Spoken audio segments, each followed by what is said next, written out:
recently. And obviously, if you're joining live, drop me a little comment, say hello so I know that you're here and that you're seeing things. If you are watching on the replay, drop me a little hashtag replay in the comments so that I know you've seen this. So, as I said, this topic of boundaries is coming up a lot at the moment. It's coming up with friends, it's coming up with different communities that I belong to, and I see people asking about boundaries all the time.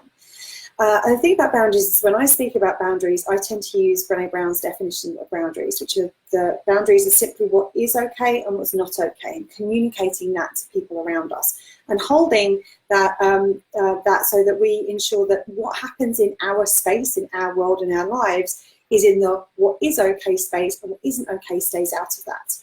Now, the thing about boundaries is that what I find with boundaries is that people tend to believe that when they're setting boundaries, they're doing it for them and they're doing it against someone else. So as a boundary is something that is for me, but it's something that is against the other person.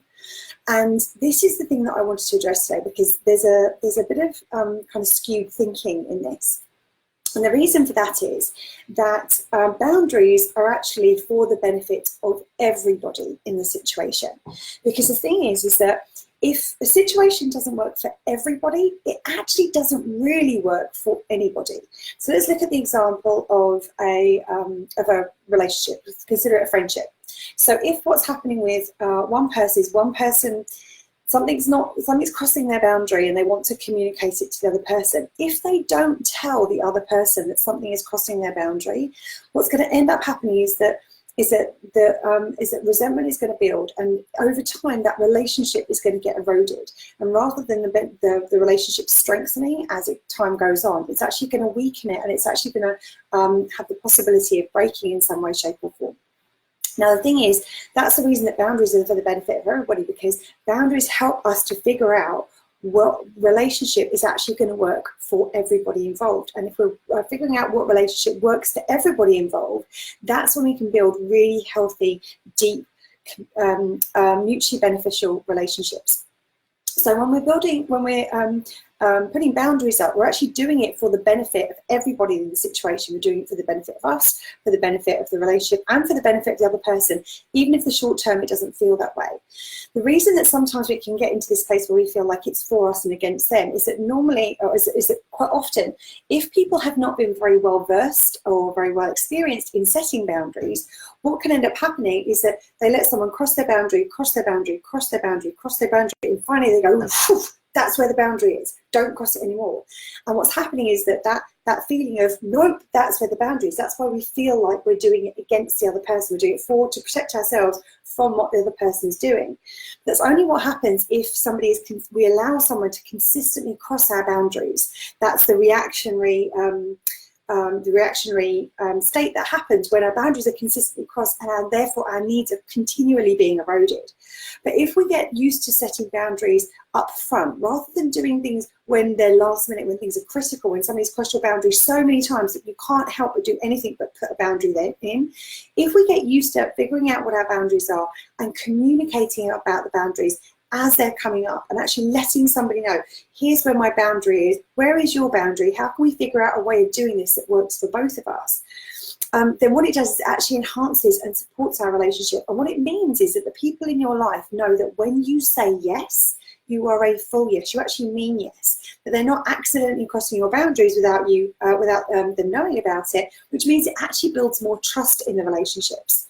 So it's really important to understand that we're not doing this boundary thing from I've got to protect myself from you, and it's something I'm doing for me and against you. It's something that actually we're doing for the benefit of everybody. And not only that, but if we start to do this with people in our lives, where we start to set these boundaries, and setting boundaries, there's ways of doing it that are kind and compassionate. There are ways of doing it that feel harsh or feel confrontational.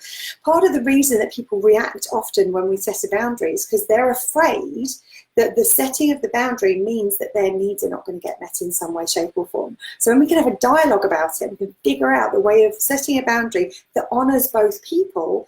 That way everybody's continuing to get their needs met, but it's happening in a way that works for everybody. This is the reason that if I've got a number of very close friends of mine, they'll tell me what a boundary is for them around something, and I thank them, because what it does is it builds trust between us. It allows us to be more connected. It allows us to establish a deeper relationship, which is really important. For me, I want to have those deep, nourishing, supportive relationships in my life.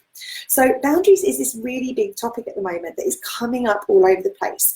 And I have a Facebook group which is specifically for women or people who don't identify as men, called Nourish Your Needs, which is how to move from exhausted to energized. And I made a question in there about boundaries, and I've had so many questions about boundaries, about how to set them, about how to deal with people who don't honor boundaries, how to what to do when somebody else isn't setting their boundaries. But all these questions come up that I've decided to do a series of Facebook Lives specifically in that group for people in that community. So if you haven't yet joined the Nourish Your Needs community, I will drop the link in the comments. Please feel free to join us over there if you want to find out more about boundaries. And if you want to find out more about, if you've got questions about boundaries, if you're not sure how to set them without coming across as harsh, or how to do it, how to have that conversation with somebody, or what to do when somebody crosses your boundaries so that you don't get into that reactionary, no, this is where my boundary is, don't cross it anymore space, then let me know, and I will add it to the series of lives that I'm going to do in that group. So if you'd like to find out more about boundaries and like to find out more about meeting your needs in general, come and join us in the Nourish Your Needs group, where I'll be sharing more about this and a whole heap more about boundaries and about how to ensure that your needs are met. Because when our boundaries are crossed, what's happening is it's eroding our needs. It's actually causing an impact to our needs, and that's the reason we have this emotional charge around it, and we push back so harshly, or what feels like harshly, when it's constantly when they're constantly being crossed, is because our needs are being crossed in that process. So if you understand how to meet your needs and understand how to set boundaries in a way that you know what they are, you know how to communicate them, you know what to do if somebody's getting close to a boundary, you know what to do when someone crosses a boundary, and you know what to have to do if somebody keeps crossing your boundaries, to ensure that you keep what is okay in your world, and you don't have any of that not okay coming into it, but also so that you ensure that your needs continue to stay met. So I'm going to be doing more about this in the Nourish Your Needs group. Come and join us over there if you would like to find out more about it. And if not, I'll see you on the next Facebook Live. Take care. Bye-bye.